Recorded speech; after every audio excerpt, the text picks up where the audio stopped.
दोस्तों नमस्कार। हमारे digital media news channel platform पर आपका स्वागत है। आप देख रहे ग्रामीण क्षमता न्यूज चैनल। हर दिन की तरह आज तुम्हारे सामने उपस्थित हुए कुछ नई खबरें लेकर के, कुछ पुरानी जानकारी लेकर के। अभी पूरे देश में लोकसभा का चुनाव और चुनाव प्रचार अभी जोरों पर है। सभी पार्टियां एक दूसरे पर आरोप प्रत्यारोप करना चालू है। जब से भाजपा सरकार आती है 2014 से चुनाव की बात अगर हम करते हैं, चुनाव प्रचार की यदि हम बात करते हैं, तो शुरुआत में प्रधानमंत्री जी को बोला जाता था एक चाय वाला प्रधानमंत्री बन सकता है। उसके बाद के चुनाव में फिर आता है चौकीदार, और सभी उनके जो जितने भी चाहने वाले लोग हैं, जितने भी समर्थक लोग हैं, वो भी अपने अपने फेसबुक, ट्विटर और हर प्लेटफॉर्म पर मैं भी हूँ चौकीदार लिखना शुरू कर दिया था। अभी इस बार 2024 में चल रहा है ट्रेंड मैं भी हूँ मोदी परिवार, और ये हमने देखा है कि फेसबुक, व्हाट्सएप, ट्विटर पर अपने नाम के जगह वो लिख रहे हैं कि मैं भी हूँ मोदी का परिवार। तो ये तो बहुत अच्छी बात है, मोदी का परिवार होना भी चाहिए क्योंकि भारत के हमारे प्रधानमंत्री हैं। दोस्तों, प्रधानमंत्री जी ने बोला था कि मैं भ्रष्टाचार होने नहीं दूंगा, भ्रष्टाचार खत्म कर दूंगा, ना खाने दूंगा, ना खाऊंगा, ना खाने दूंगा। ये आप सभी को पता है। लेकिन इस बार के जो चुनाव में जितने भी भ्रष्टाचार खुलकर सामने आ रहे, वहां हमें देखने मिल रहा है कि जितनी भी अन्य पार्टियां हैं, जैसे राष्ट्रवादी कांग्रेस, शिवसेना और अन्य जितनी भी पार्टियां हैं, तो मोदी जी ने जो कहा था बिल्कुल पूरा किया है, क्योंकि मोदी की गारंटी है। मोदी जी जो भी बात बोलते हैं गारंटी से पूरा करते हैं। तो जितने भी भ्रष्टाचारी है, भ्रष्टाचार समाप्त कर दूंगा ये जो बोले थे, बिल्कुल वही हो रहा है। और जितने भी अन्य दलों के नेताओं ने जो भ्रष्टाचार किया था, उन्हें ढूंढ ढूंढ कर लाया जा रहा है और भाजपा में शामिल किया जा रहा है। और जो भ्रष्टाचारी है, जितना बड़ा भ्रष्टाचारी है, उसको उतना बड़ा पद दिया जा रहा है। उनको लाने के बाद में टिकट भी दिया जा रहा है, मंत्री पद भी दिया जा रहा है। आप महाराष्ट्र की बात तो भूल नहीं सकते थे, जब देवेंद्र फडणवीस जी अपने भाषण में बोलते थे कि अजीत पवार चक्की पीसेंगे, जेल में चक्की पीसिंग, चक्की पीसिंग, चक्की पीसिंग वाला कई भाषण वायरल हुआ है। अब वो चक्की पीसने वाला आदमी आज डिप्टी सीएम बना हुआ है हमारे महाराष्ट्र का। इससे ये बात तो तय हो जाती कि यदि वो भाजपा के बाहर है तो उनके भ्रष्टाचार बहुत जल्दी उजागर होते और जनता तक के पहुंच जाते हैं। लेकिन वो भाजपा में चला जाता है, फिर चाहे कितने भी बड़े भ्रष्टाचार हो, वो सामने नहीं आते, क्योंकि गोदी मीडिया उन भ्रष्टाचार पे बात नहीं करेगी। और अन्य पार्टी ने भ्रष्टाचार किया तो उनपे तो बिल्कुल उनको पूरा आरोप सिद्ध कोर्ट के पहले जो गोदी मीडिया है वही कर देती है।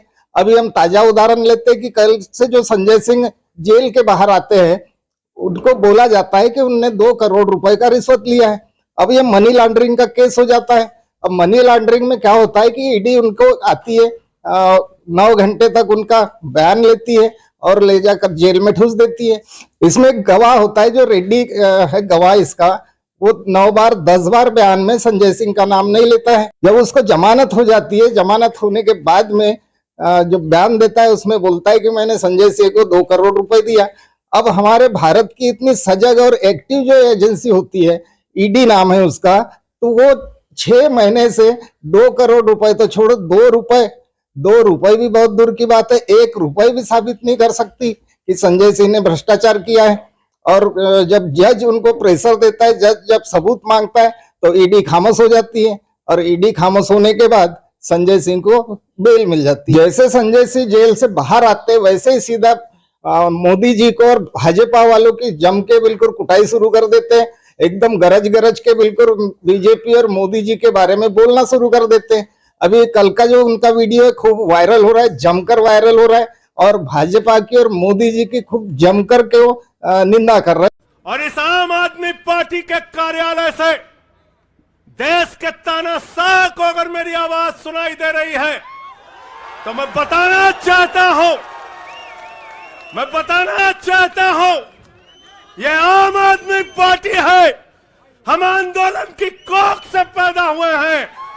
तुम्हारे किसी बंदर घुड़की से डरने वाले नहीं हैं। तुम्हारे किसी बंदर घुड़की को डरने वाले नहीं हैं। तुम हमारी पार्टी को बर्बाद करना चाहते हो। अरविंद केजरीवाल को तुमने जेल में भेज दिया, मनीष सिसोदिया को तुमने जेल में भेज दिया, सत्येंद्र जैन को तुमने जेल में भेज दिया। उनका गुनाह क्या है? उनका गुनाह यह है कि वो दिल्ली की 2 करोड़ जनता को अच्छी शिक्षा देना चाहते हैं। उनका गुनाह यह है कि वो दिल्ली के बुजुर्गों को तीर्थ यात्रा कराना चाहते हैं। उनका गुनाह यह है कि वो मुफ्त में पानी देना चाहते हैं। हमारी माताओं बहनों को आर्थिक संकट में अपने पति का चेहरा ना देखना पड़े, इसलिए 1000 रुपए की आर्थिक सहायता देना चाहते हैं। उनका गुनाह यह है कि हमारी माताएं बहनें जब मजदूरी करती हैं, उनके पास बस का किराया नहीं होता। एक ऑटो वाले की बेटी जो कॉलेज जाती है, उसके पास बस का किराया नहीं होता। उनका गुनाह यह है कि अरविंद केजरीवाल कहते हैं हमारी बेटियों को, हमारी माताओं को बस की यात्रा के लिए 1 रुपए नहीं देना पड़ेगा। तुम हिंदुस्तान की सबसे बेहतरीन सरकार अरविंद केजरीवाल की सरकार को गिराना चाहते हो, तोड़ना चाहते हो, हमारे विधायकों को डराना चाहते हो। क्योंकि संजय सिंह का ये कहना है कि मोदी जी ने जेल भेजकर उनको तो पूरा अनुभवी बना दिया है, वो तो कानून के जानकार हो गए। और जो कि जेल भेजकर उल्टा ऐसा लग रहा है कि जो संजय सिंह जेल गए, अभी अरविंद केजरीवाल जेल में है, मनीष सिसोदिया जी जेल में, सत्येंद्र जैन जेल में है, तो ये लोग तो पूरे कानून के जानकार बनकर निकलेंगे।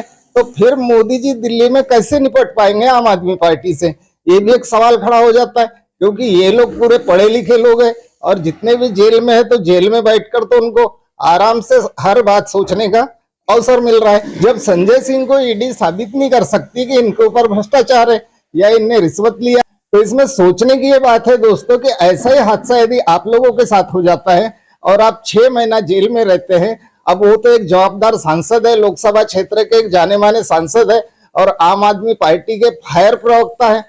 अब 6 महीना वो जेल में रहते हैं तो उनका व्यक्तिगत कार्यों का नुकसान होता है और फिर जो क्षेत्र की जनता है उस जनता का नुकसान होता है। का जो नुकसान हुआ, संजय सिंह के 6 महीने बर्बाद हो जाते हैं, तो इस बर्बादी का, इस नुकसान का भरपाई करेगा कौन?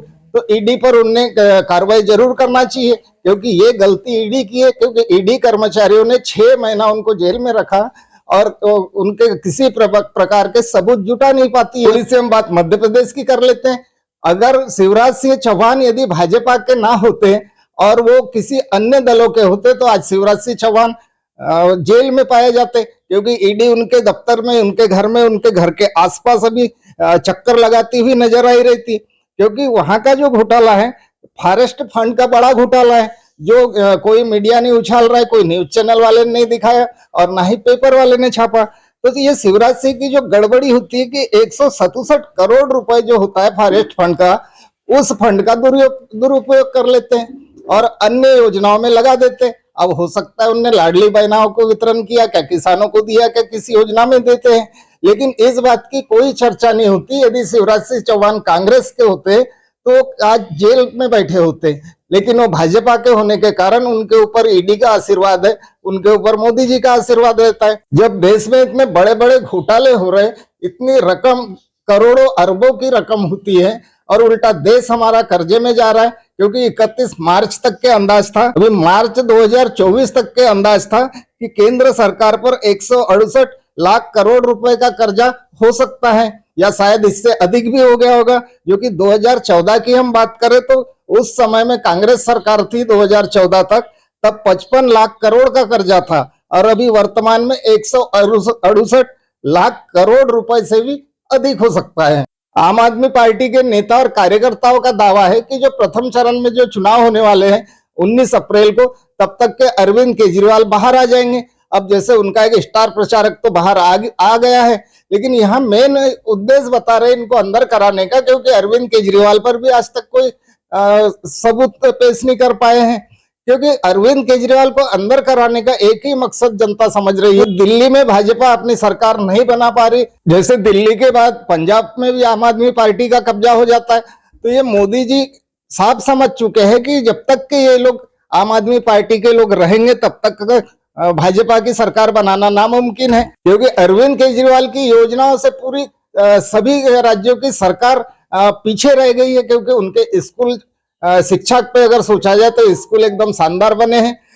अगर महिलाओं के लिए सोचा जाए तो उन्होंने बस फ्री कर दिया है, जो कि गरीब से गरीब या विद्यार्थी पढ़े लिखी लड़कियां भी जो कॉलेज पढ़ने के लिए जाएगी तो उनको एक राहत मिल जाती है। फिर 1000 रुपए प्रति महिलाओं को जो घोषणा होती है, तब भाजपा को लगता है तो अब तो हम इनके बराबर नहीं चल पाएंगे।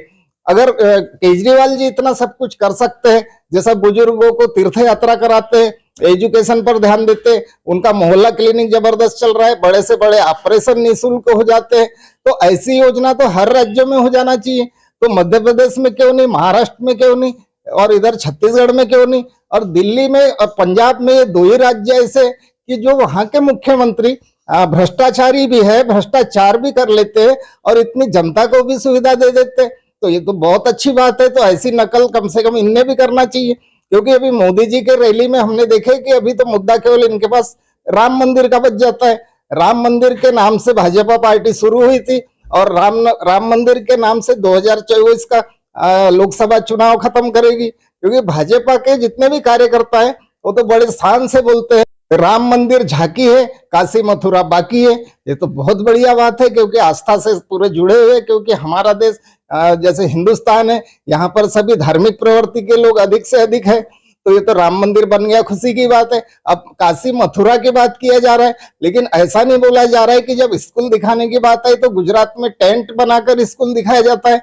तो ऐसा नहीं बोल सकते कि जैसे दिल्ली में स्कूल बने वैसे पूरे भारत में बनना चाहिए। मंदिर तो बनेंगे, हर गांव में कम से कम हर देवी देवताओं के मंदिर पाए जाते हैं, और जो पूजा करने की जो आस्था है लोगों की, बिल्कुल पूजा करते ही है। तो विकास पर जो ध्यान होना चाहिए लोगों का।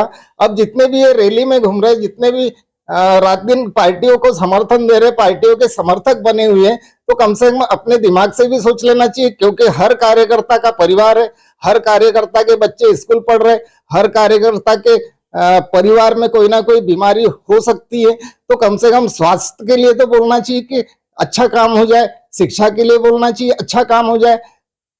तो हम इसलिए बोलते हैं कि जनता ने अपने हित में सोचना चाहिए। नेता अपनी जगह, पार्टी अपनी जगह होती है। 2024 के लोकसभा चुनाव में चर्चाओं का खास जो आकर्षण का केंद्र बना हुआ है वो है भ्रष्टाचारी नेता, जिनके ऊपर बड़े बड़े भ्रष्टाचार थे। वो अपनी पार्टी से उम्मीदवार लड़ा रहे, तो सभी की नजर उन्हीं पर टिकी हुई है कि जो 70,000 करोड़ का जो आरोपी होता है सिंचाई घोटाले का, जो अजीत पवार, तो उन्होंने शरद पवार का जो चुनाव चिन्ह है घड़ी निशान रख लिया है और अपने उम्मीदवार उतार रहे।